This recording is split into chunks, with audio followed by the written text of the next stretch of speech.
Good evening, aviation aficionados. Welcome back to another episode of Ask an Ambassador. We've got my good pal Kay Sunrum up there from Southern California and Pat Brown from the heart of Texas. I'm Jamie Beckett, very distracted because I live in Central Florida and there's a hurricane coming to my house sometime in the next 24 hours. So forgive me if I seem a little fragmented. I am. Hey, tonight we were going to talk about over the hills and far away because, we're all flight instructors. And as flight instructors, we try to prepare our students for their check ride, get them all ready. We do a lot of stalls and emergency procedures and ground reference maneuvers. And we do get into cross countries, but it's almost like it's a requirement. It's not the point of it. And the reality is, for the three of us at least, long distance flying in a GA airplane is awesome. The flight departs when you get there. There is no baggage handler that's breaking your stuff or going through your things. It's just terrific. So we're going to talk about how to really use an airplane to go to grandma's house or whatever you want to do. And, oh, by the way, I forgot to mention Donnie McKay in the hardened bunker at the foot of Mount Rushmore. No kidding. He's really there. He makes everything work. The guy is a magician. Whenever you see graphics pop up, like that one that starts this, that's Donnie. He freehands it before every show. It's incredible. I'm very sorry. I really am kind of frazzled. We did put an extra 45 seconds into planning this, which is why we're a little bit late tonight. But I really do have a hurricane coming. It's if anybody's ever been through a hurricane, it's not normal life at all. People are putting window boards over their windows and all the patio furniture is in the pool or in the garage. Well, Jamie, don't worry. Pat and I will cover for you if anything happens to you. I would appreciate that because right now I have electricity. Can't say the internet's going to hold up, but by tomorrow there'll be nothing. So I will be in Florida with no air conditioning and unable to open the windows. Yeah. Lucky you. So, hey, let's get into this thing. And, Pat, we talk about this in Rusty Pilots all the time. Yeah. And it really becomes critical when you're doing a long cross country, something beyond the normal 50, 80, 100-mile trip. You really do have to take the FAR seriously and become aware of all information because there's a lot. It's easy to gather, but there's a lot, isn't there? Yeah, the FARs actually, and by the way, you tease me all the time, but here they are. The FARs actually say that you're supposed to be familiar with all available information, and there's a ton of it. So, from a practicality standpoint, obviously you're gonna draw your route line and figure out all your headings and things like that, and distances between checkpoints and such. But what about the airports that you're flying to? Do they have fuel? What if you have to bail out and go to another airport because of weather or something like that? Do they have fuel? What if you've got some mechanical issues? If you're going to land at an airport for fuel, or if you have to divert for some reason, does an airport that you're going to divert to have services?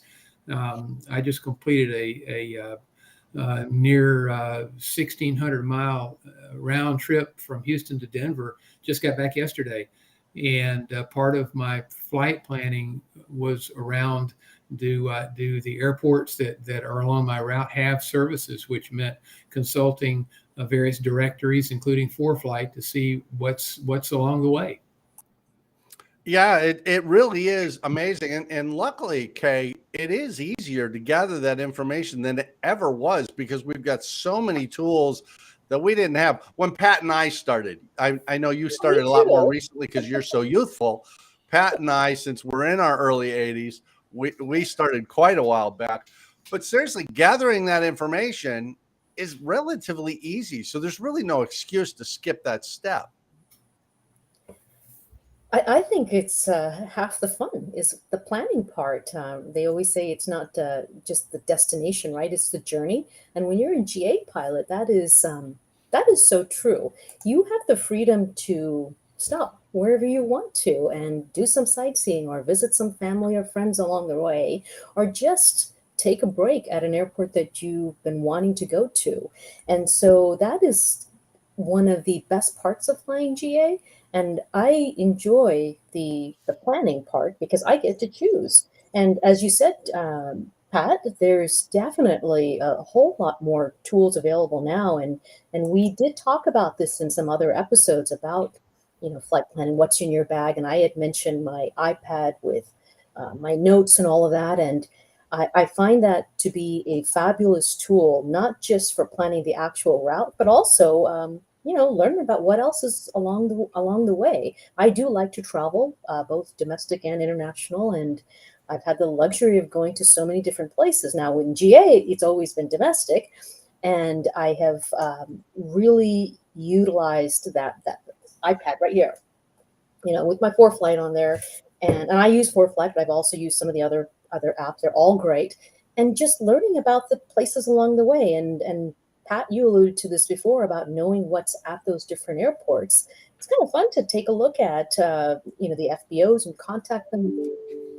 What can I do? I'm going to be there for one night, and I got my family with me, and we want to do some sightseeing. Do you have a car available? And just have fun with it.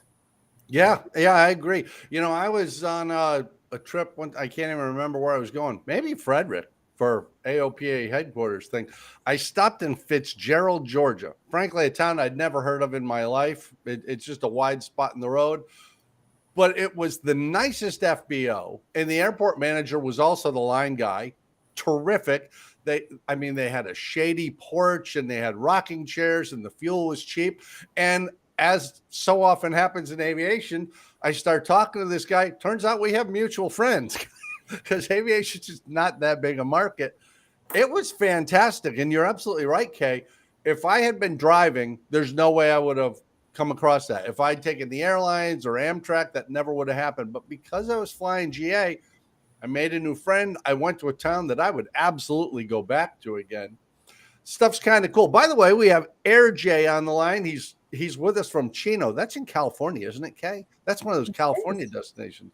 Steve Canfield, hey, the aviation trucker. Christopher Ritchie, always good to have you back. Mimo Ramos, Bill Santos. Let's try. You know what? Before I get to a comment, Pat, because this one's getting me. I saw a picture that you took, I think, on a recent trip. Can't promise, but we were talking about flying into new areas. And as you know, I live on a sandbar. I'm way up high in Florida at 148 feet, way up high.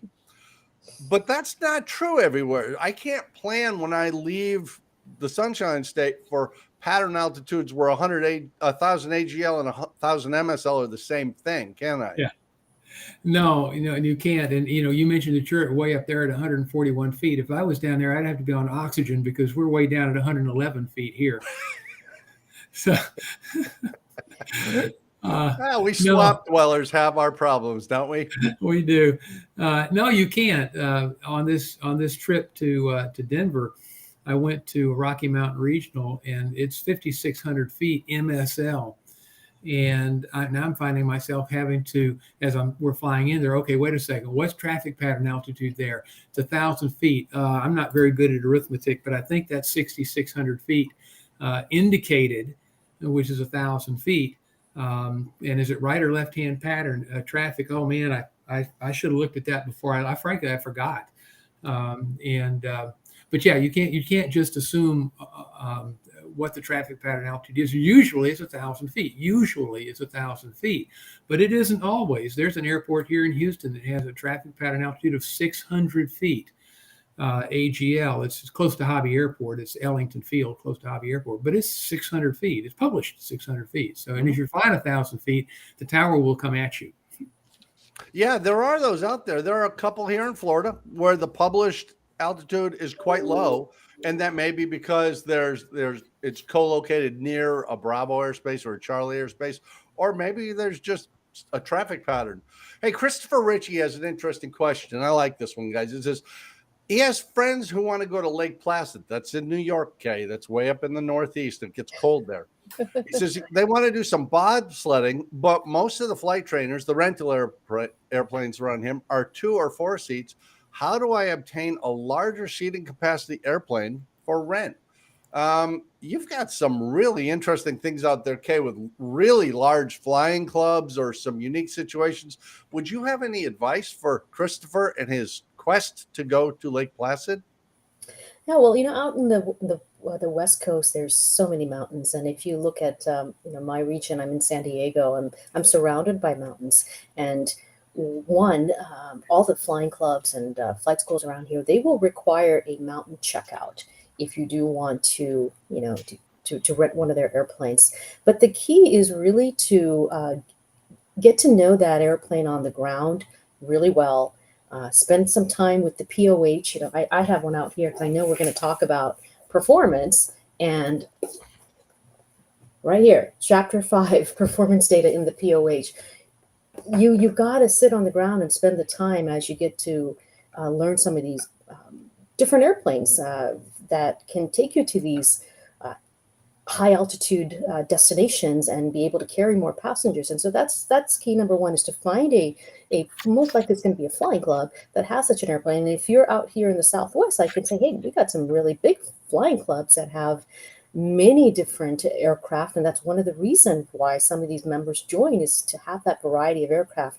Not everyone can afford an airplane, definitely not more than one, but with big clubs, you have like-minded people getting together with much more variety. So I don't know that particular area where you are at, but my recommendation is to seek out one of the clubs, find an airplane that has the performance data that will meet that mission of yours, and then sit on the ground and spend some time with the POH, understand that the operating procedures for that aircraft, then go and get a checkout with a CFI who's been in that area. Now, I haven't flown, it's been probably 3 decades since I've actually flown in snow, with exception to a very recent flight of taking an aircraft delivery. And the operations are very different. And so you want to make sure that you're with someone who's very familiar with those ops. Get that checkout and then have fun with it. Pat, this kind of blends right into Memo Ramos's question. Do you guys own any aircraft? Co-ownerships can be a good solution to this sort of thing, where it's not a one-off rental, because as Kay says, you're going to have to get a checkout anyhow. They're not just going to give it to you. But we've all owned aircraft, and you've been involved in some co-ownerships where, I've got a friend here who's in a co-ownership with the Cherokee 6 for this exact reason. Right. What's your experience with that? And was it a good one? I have been in co-ownerships for probably close to 30 years now. And it has allowed me to fly a wide variety of airplanes and own a piece of a wide variety of airplanes, from something as simple as a Citabria, little two-seat aerobatic airplane, up to a Malibu. And currently I have a two-way partnership in a Comanche. And my wife and I are fortunate enough to be able to have my wife and I own a Cessna 182. Completely different airplanes for completely different missions. We took the Comanche up to Colorado. We'll talk a little bit about that trip here in a little bit, but 11 hours round trip for nearly 1,600 nautical miles. But to go to the question about larger capacity airplanes, there's a club here in Houston that has 2 Saratogas. I would imagine that if you look around, you'll find somewhere that you can rent a 206 or maybe a 210 or a Saratoga or a Cherokee 6 or something along those lines. They're going to be more expensive, but if that's your normal mission, then you might be better off to look into a co-ownership situation rather than a straight up rental. And there may be some companies in your area that are just simply aircraft rental companies. There are 2 or 3 of them at David Wayne Hooks Airport here in Houston that they're not flight schools. They are not flying clubs. They simply have a stable of airplanes from a Starduster 2 all the way up to some high dollar Cirruses and kind of everything in between the various various organizations that you can rent with a proper checkout. So you might look at something like that. Yeah, and when you step up to that bigger, more capable airplane that carries more weight, that comes into your flight planning too, because you want to pick that airport where you're going to land and check out runway lengths and surfaces. I was flying up north one time. I stopped into a place in Pennsylvania just because it met the requirement for distance and they had inexpensive fuel. Great airport. Absolutely loved it. Sat down with one of the local CFIs who gave me all kinds of local information that really helped me out. Stopped on the way back at the same airport. The paved runway was closed. The two grass runways were open, and if it's been raining a lot lately, kind of want to know that. So you can't just go, oh, they've got 3 runways. What kind of runways and how long are they? And is that going to work for me? By the way, we have Fraser Watt on the line all the way from Edinburgh. I'm almost positive that's in Scotland. My daughter was just over there, and that's how I know. So I know no geography unless I've actually flown there or a family member has. That's my story. Back to the idea of planning a long cross country. And I mean a long cross country, more than even your commercial cross country, where you're really crossing the country. A straight line is not necessarily the best choice, is it, Kay? I mean, it might seem initially like, oh, this will be shorter, but whether it's the geography or MOAs, restricted areas, class Bravo or Charlie in the way, there's a lot of reasons we might not want to go straight line, wouldn't you say? Correct. In fact, I would say most of the time it's not a straight line, at least if you're in the Southwest or I should say West Coast. There are lots of terrain that you have to get around. That, like you said, there's also special use airspace, and in the San Diego area, we have a huge military presence, and so you have restricted airspace and MOAs and lots of busy airspace. Now, I'm not shy about Class Bravo airspace, and part of it is because I think it's because I started in a very busy airspace in the New York area a few decades ago. But as a student pilot, that became my norm. And so as I travel around the country, I prefer big airports. But with that comes some responsibility of knowing how to operate in and out of that airspace. And so you have the terrain, you have special use airspace, you have the regular Class Bravo or Charlie Delta airspace that you need to make sure that you know how to operate in and out of or through. And so you take all that into account. Very rarely are you going to get a straight line, particularly when you got mountains all over the place. And so this is where you got to get you creative and also understand what your aircraft performance is and the local knowledge. When you go into a mountain airport, I strongly recommend that you call and talk to somebody at that field, someone that you know, or just cold call to the Unicom or FBO and say, hey, what's the operating procedure here? I do not recommend that you just take a look at your map and the chart supplement and then wing it from there. Because there are microclimates, particularly around the mountains, and you got to be respectful of that.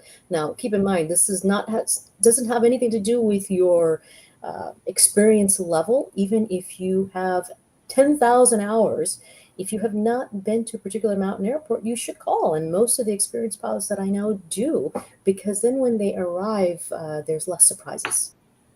It's funny that you mentioned microclimates. That's one of the things that fascinates me when I'm out west, because here in Florida, I can tell you what the forecast for June 12th is for every year into the future and be within 5 degrees. It's pretty close. But you guys, are we at the beach? Are we in the mountains? Are we in the valley? It's all completely different. By the way, we got some great comments here. Captain Hay from Minnesota, thank you for coming to see us. I understand winter is coming to your neighborhood soon. Enjoy that. We've got Scotty P all the way from Arizona, my original home state, rusty pilot and a new airplane owner. And I say golf clap for that. I love that somebody gets back into it and buys in big, becomes an aircraft owner. Scotty P, I'm proud of you. I hope you have fun. What kind of airplane, Scotty? Send us a message. What kind of airplane? Yeah, I like that. I'm gonna address one from AirJ, and please jump in if you wish. AirJ is saying, "What are your thoughts on these latest GA accidents?"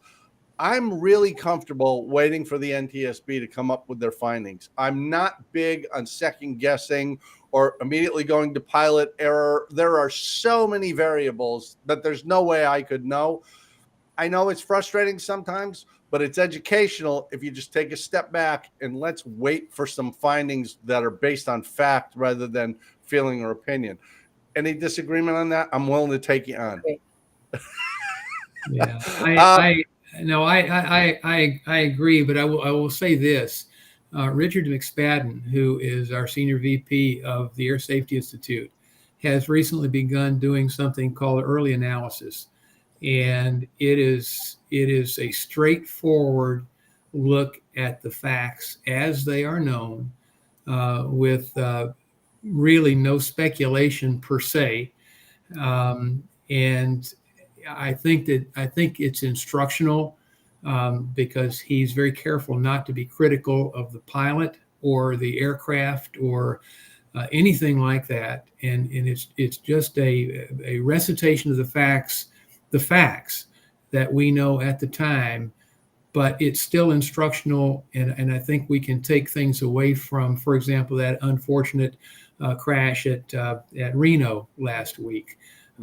We don't really know what caused it, but there are some telltale things in the video that might give us some clues. And because of Richard's experiences, Thunderbird #1, and pulling some high G loads and things like that, people like him are, I think, uniquely qualified to offer some insight, even though they're not necessarily drawing conclusions and certainly not probable cause.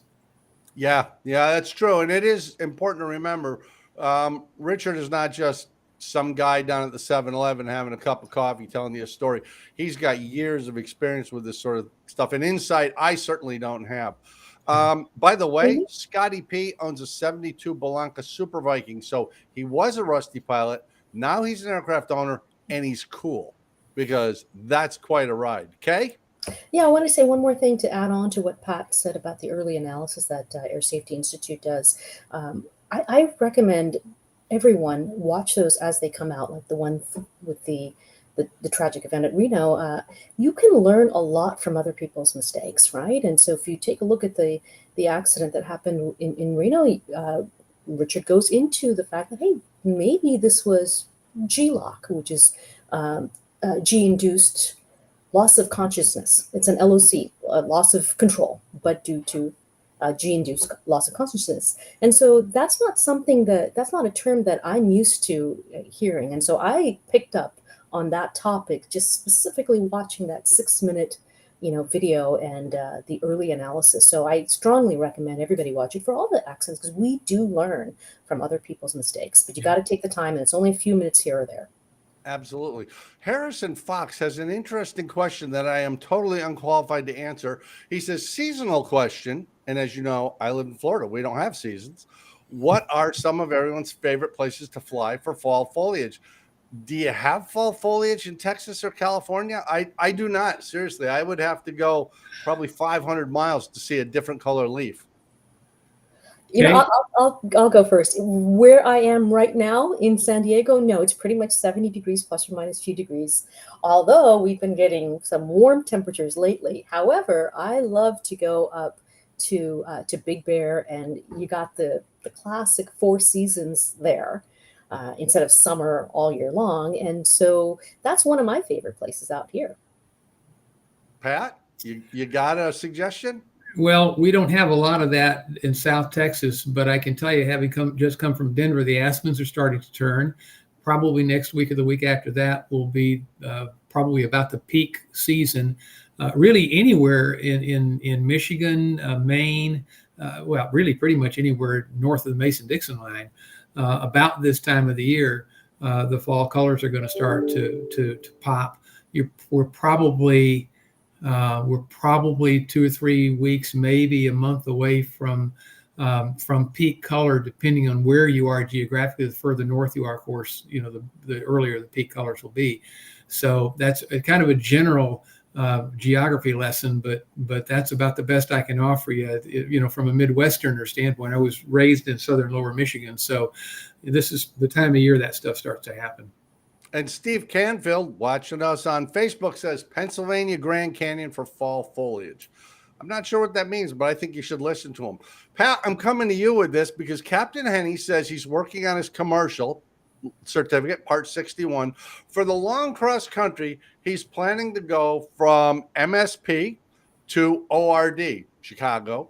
Yeah. Will it disqualify the long cross country requirement if he goes for a quick skyline tour down Chicago on the way? I'm going to just throw in this little thing. I did my commercial cross country to Key West. I went down the peninsula. I came back following the coastline. I'm thinking you can pretty much pick whatever route you want, but you're the DPE. What do you say, boss? You got the FARs right there. Let's see what the book says. No. I actually have to go back and look just to double check, but I believe it says one leg has to be 250 nautical miles straight line from your point of origin, or one leg has to be, I think it's 250 nautical miles.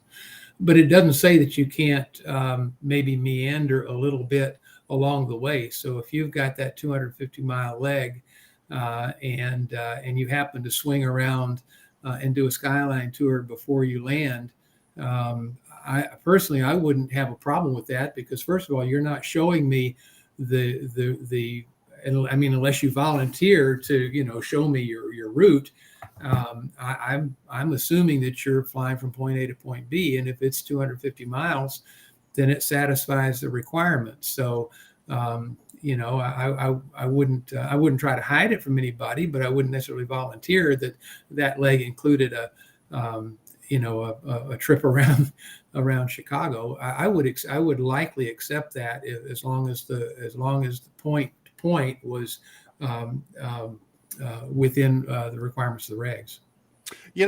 That dovetails beautifully on where we started with this, talking to Kay about point A to point B in a straight line is not necessarily a great idea. Right. An example is I once flew from Waycross, Georgia, home to Winter Haven, Florida. And if you were to look up on the chart, the straight line it's a very direct route. There's nothing in the way. It's absolutely great, except you have to fly over the Okefenokee Swamp for about an hour. And if you lose your engine over the Okefenokee Swamp, that's where you're going to be found, because there's nothing there. I mean, it's flat land, but there's not a road. There's nothing.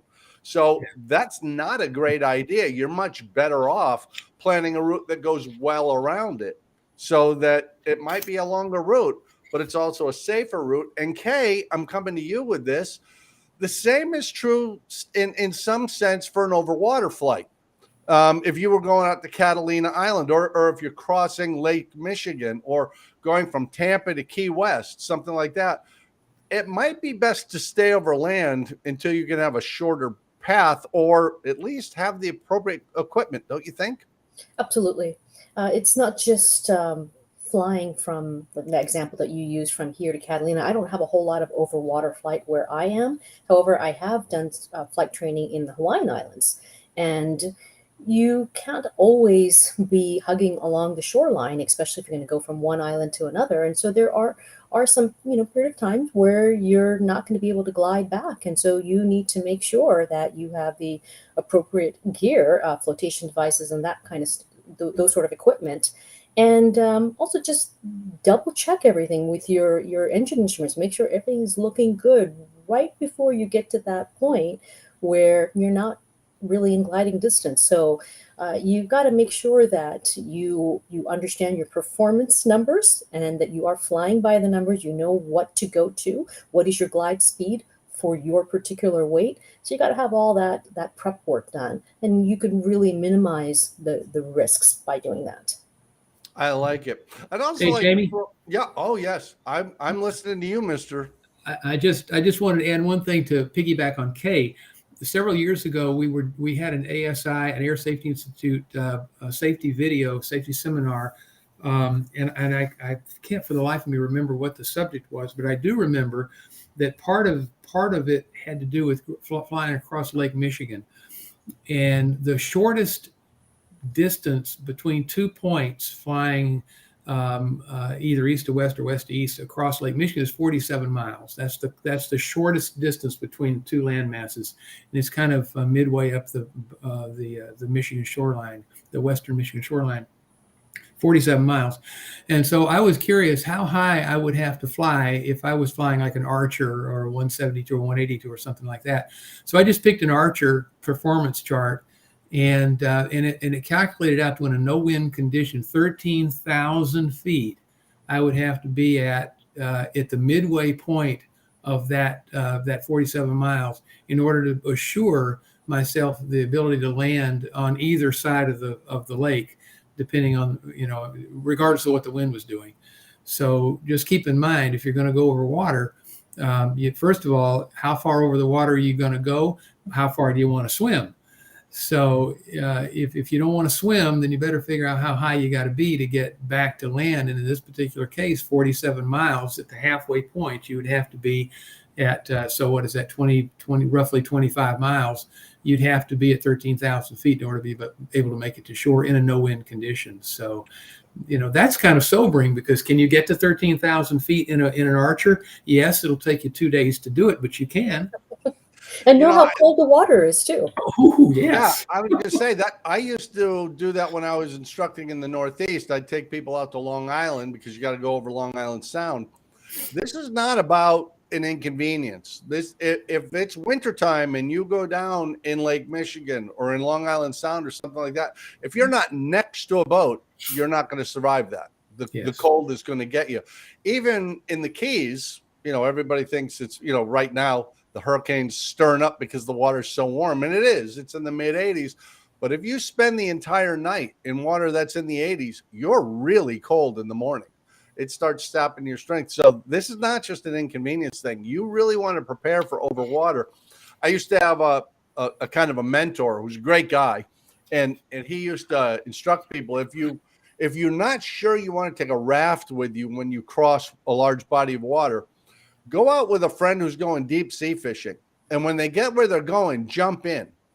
Yeah. And when they finish up 5-6 hours later, get back in the boat, and you'll know if you want to have a raft or not.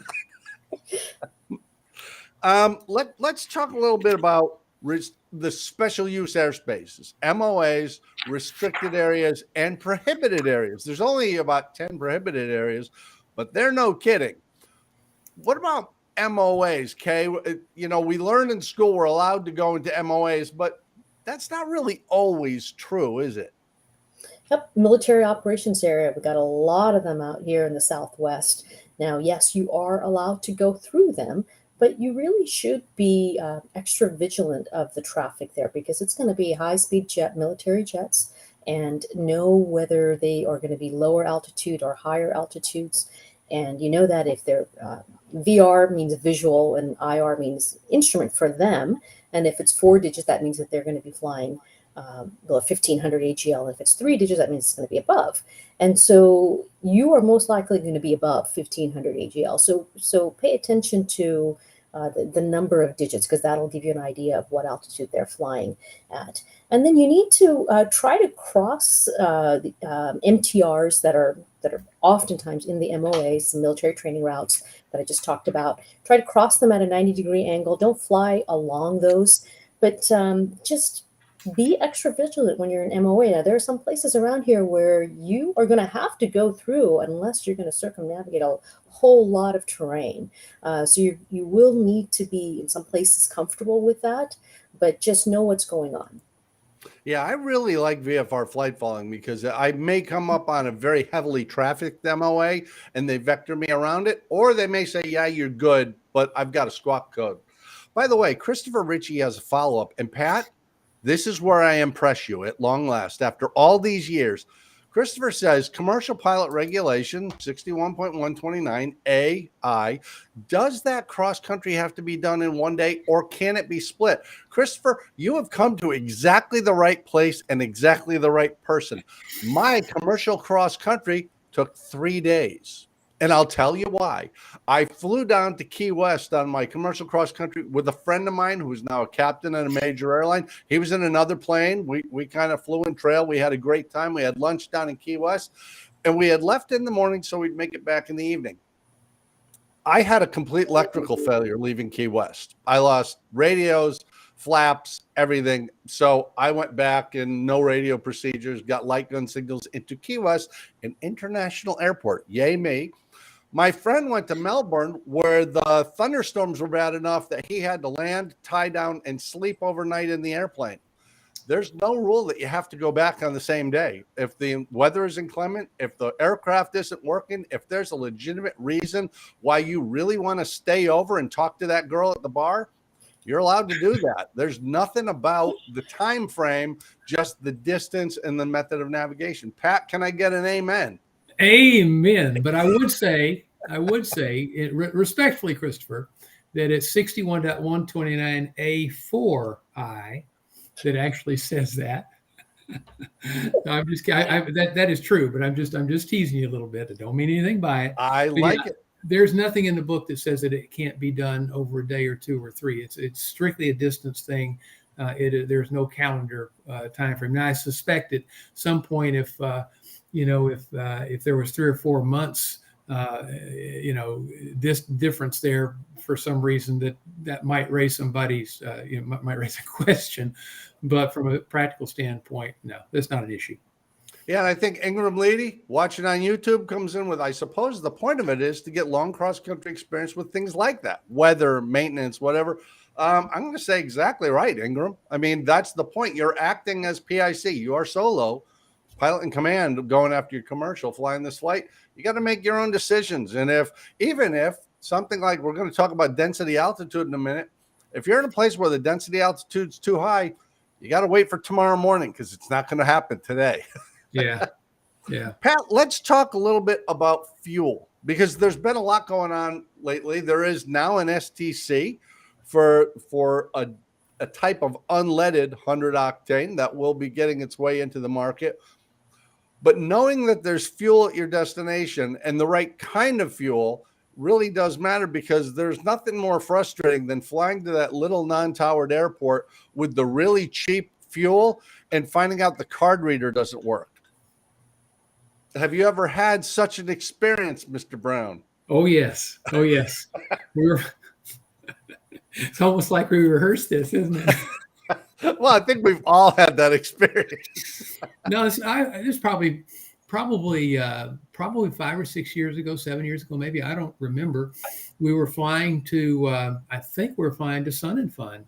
And we had decided to stop at some little airport. I don't even remember which one, to tell you the truth. Somewhere in Mississippi or someplace, I don't remember. And because we looked at the little non-towered airport diagram, has a little tick marks on it. So yeah, they got fuel. So we stopped in there, and lo and behold, the fuel truck hadn't been there, and they didn't have any gas. Well, fortunately, we had way more than the FAA required 30 minutes minimum.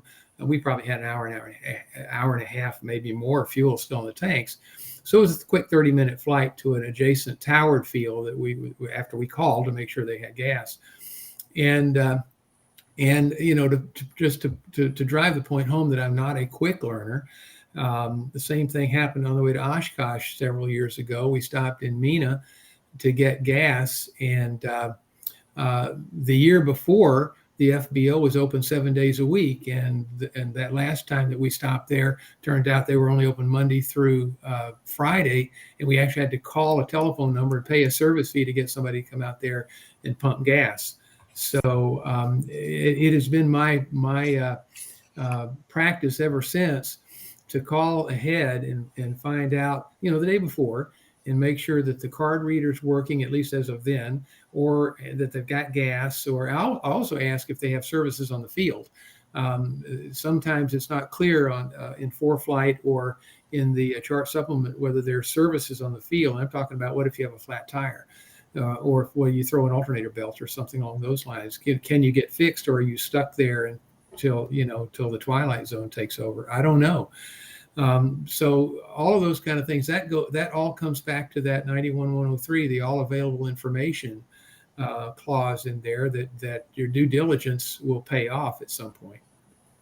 Yeah, that's really true. And just knowing they have the right kind of fuel and that it really is available. I've actually called ahead as well to make sure they've actually got fuel in the tank and that the card reader works or there's somebody there. By the way, I've noticed we've got some Floridians in the comments. So in the spirit of graciousness, I'm going to ask whether you're on YouTube or Facebook, give us a heart-shaped emoji for the folks in Florida, just for frame of reference and for future viewers who are watching the rerun of this. I'm in Polk County, which is the center of the state. Polk County, twice the size of Rhode Island.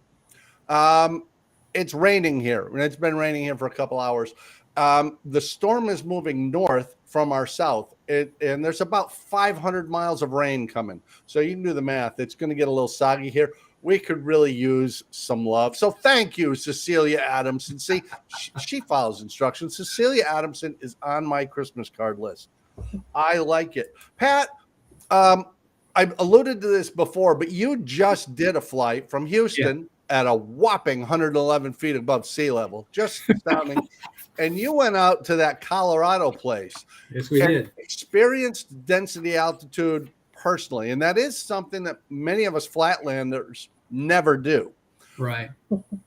Tell us about your experience with density altitude. I mean, is full throttle? Can you really get the performance you remember from West Houston? Yeah, well, first of all, I'm going to call on Donnie and ask you, Donnie, if you'll put up that mountain terrain shot that you've got there, Denver mountain terrain. Okay, so that's departing Rocky Mountain Regional, which is on the west side of Denver. As you can see, we're not very far from the Rocky Mountains. I mean, that picture is hard to really get a perspective, but we're really not very far, maybe 10, 15 miles from the foothills of the Rocky Mountains. That airport sits at 5,600 and some change feet MSL. And when we took off, the density out of this was at 9:30 in the morning, and it was only about 60 degrees outside. The density altitude was 6,600 feet. I'm in a Comanche with 260 horses, and we're loaded 200 pounds below gross. That's a 3,200 pound gross airplane. We were loaded at 3,000 pounds on a 260 horsepower airplane with a 2-blade prop. It is not turbocharged. So normally at sea level, at full throttle, I'll pull about 27 inches of manifold pressure at about 25 or 2,600 RPMs. Donnie, if you'll put up that other slide, that one right there, there you go. So at 2,500 RPMs, which is full throttle, and look at the manifold pressure, 21 inches. Normally, as I said, I pull in 26 to 27 inches. But remember, in an airplane with an altitude engine, which is what they call these things that when you have a manifold pressure gauge, usually with a constant speed prop, for every 1,000 feet you go up, you lose 1 inch of manifold pressure if it's a non-turbocharged airplane. So, we're at a 6,600 foot, call it 7,000 foot density altitude, and 21 inches plus 7 is 28. So the math's a little bit off there, but the bottom line, as you can see, that was full throttle, and I'm getting 21 inches of manifold pressure. The runway was 8,000 feet, and it took us a little bit over 3,000 feet to get airborne. So I think you can see really easily that if we had been taking off out of my home airport, which is 4,000 feet long, and I had a density altitude of 6,600 feet, I don't have a whole lot of breathing room left. So when you're planning to fly in some relatively high altitude places, and this was not Leadville, which is at 9,000 feet or thereabouts, this was down in Denver, you better do your performance calculations. You better run a weight and balance and be absolutely sure that you're within the envelope, I did all of those things, and make sure that you've got a long enough runway, because and I'll tell you this, if those of you that fly airplanes with a constant speed prop where you have a manifold pressure gauge, go to some airport that's got a good long runway and tell the tower that you want to do a stop and go or a full stop taxi back. And when you go to the runway, the end of the runway, advance your throttle till you have about 21 inches worth of manifold pressure, and then release the brakes and see how long it takes you to take off. And I will tell you, it'll surprise you how long it takes you to get to the point where you're at 70 or 80 or whatever your rotation speed is. And it can be a little bit disconcerting. Fortunately, I've got a little bit of experience flying in those kind of conditions. Not a lot of mountain flying experience, but some experience flying in Denver and around that area. And I was prepared for the fact that this is going to be a long takeoff run. And sure enough, it was just about exactly what I calculated. And by the way, in this particular day, we had a tailwind on takeoff. There were some issues with airspace or something, and they had us taking off to the north with about a 4-knot tailwind. So that made it even worse. So that's my story, and I'm sticking to it. I like it. By the way, Berserk Guard, my heart goes out to Berserk Guard, was supposed to have their private pilot check ride today. And I'm guessing you're in Florida or someplace where the storm affects you. Tell us where you're based, Berserk Guard. I would be really interested. Cecilia Adamson is very special woman. She has brought up the important part that Florida has one season. It's love bug season. Here is a pro tip. If either of you or if any of you are ever in Florida, love bugs are primarily made out of super glue, and they impact the front of your car, your airplane. You can't get them off. Dryer sheets. You get a dryer sheet damp and they come right off. I don't know what it is, but it absolutely works. Berserk Guard is based out of Orlando exec. So reschedule, just reschedule. You're going to be fine. I'll bet I know your examiner. So have a great time with it. But, by Friday, we'll be back to normal. Yeah, we'll be missing some roofs and some trees, but we'll be back to normal and you can fly. And Captain Henny has a great comment that I'd really like to address because it's close. It's near and dear to my heart, let's say. He says, I don't see myself flight instructing to build hours. Most of the job he wants to do includes skydiving, dropping skydivers or pipeline. They require at least 500. How can I fill the gap hours? Well, you can pay to do it, or you can become a CFI and have somebody else pay to do it. But I don't believe you become a CFI to build time. You become a CFI to pass on the knowledge and the skill set you've learned and learn from other people, because you can't fly with somebody else without learning. The thing is, and this is a common misconception, by serving as a CFI, you build hours. It's a byproduct of the job. You don't have to focus on that. You can focus on your client and helping them get really good, and you will automatically build time. We've all three done that. We all three still do that to some degree. It's a great way to go. And I'm telling you, I don't think there's a better educational experience than being a CFI. The number of people you fly with, the number of experiences you have, the miscommunications, the things people assume that aren't true, it's incredible. So I suggest if you can become a CFI, but be a good one. Don't focus on your hours. Focus on their success. Yes, Pat. Oftentimes, go ahead. Go ahead, Kay. I'll come in after you. Oftentimes, they'll say the best way to learn a subject is to teach it. Yeah. If you can teach it, you're going to know that subject matter really well. But to really to piggyback on what you said, Kay, and you too, Jamie, if you don't think you're going to enjoy teaching, and you're doing it just to build hours, you're not going to be a good CFI. You may be the greatest pilot since Bob Hoover, but you're not going to be a good instructor if you don't enjoy instructing. That doesn't mean that you have to have a passion for it. It doesn't mean that you have to be a career CFI. Although if you do things right, you can actually make quite a nice living as a professional flight instructor. It really can be done. But if you don't at least have a basic enjoyment of that, you won't be a good one. So don't waste your time and money, or the time and money of your potential clients. Yeah, and not to get off on a tangent, but a lot of people think of the CFI as a low pay job. Most jobs, entry-level position is a relatively low pay one. Yeah. But you can make north of $100 an hour as a CFI as you gain skill and you specialize and you develop a reputation. We all still do it and we actually enjoy it. And by the way, Pat, Ingram Leedy brings up an interesting point. Most ATIS or ASOS, they list density altitude. It's already calculated for you. But he follows on to say that's why it's good to check your performance charts, especially on a hot, humid day with a short runway. It's really good to know you are going to become airborne before the end of the runway arrives. Well, and these things are automated they're automated, and as with any kind of automation, hiccups can happen. And so if I've got something that I'm really concerned about, as in this recent trip to Denver, I looked at the METAR on ForeFlight, and I listened to it on my handheld, and it told me what the density altitude was. But I still took those numbers and ran them on my own calculation to make sure that, that's pretty close. So, Yep. all right, I'm happy with that. So, it's kind of like if you wear a belt and you wear suspenders, you're twice as sure your pants won't fall down. And so No, that's thanks. that's kind of why I do it myself.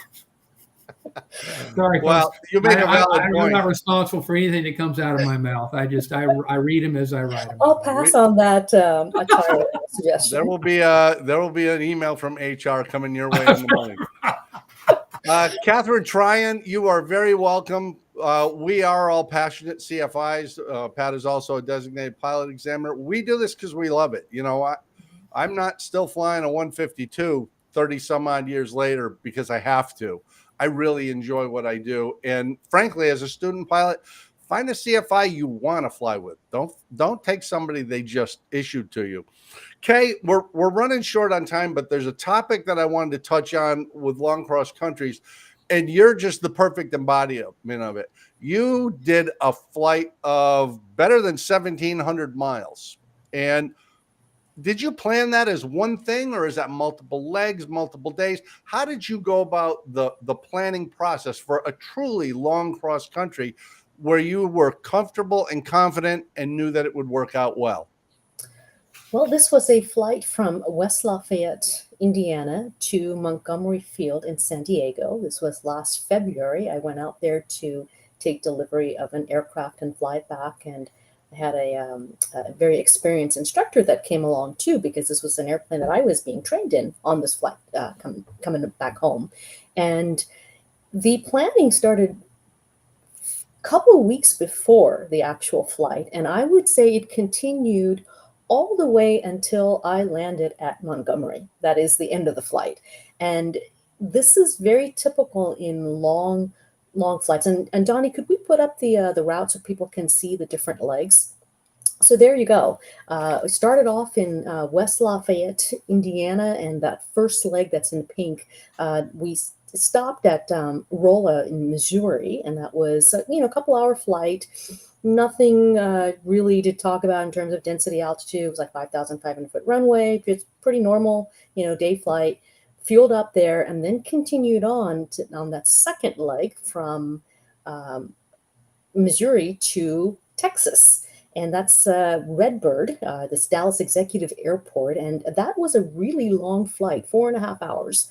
And part of that was because we had a lot of headwinds. Now, that was an airport that I had planned. I needed to be there. I had some business the next day, some meetings and things like that, spent the night. So that was intentional. We did debate about whether, should we stop a little bit earlier, because we weren't anticipating such strong headwinds. We were in IMC for 3.5 hours, and it was a pretty long day. By the time we got to Redbird, it was also raining there. It had the visual approach. It was actually a clear night, exhausted by the time we got there. Spent the night, and then the third leg was from Redbird to Cavern City, New Mexico, or it's Carlsbad, New Mexico is a town.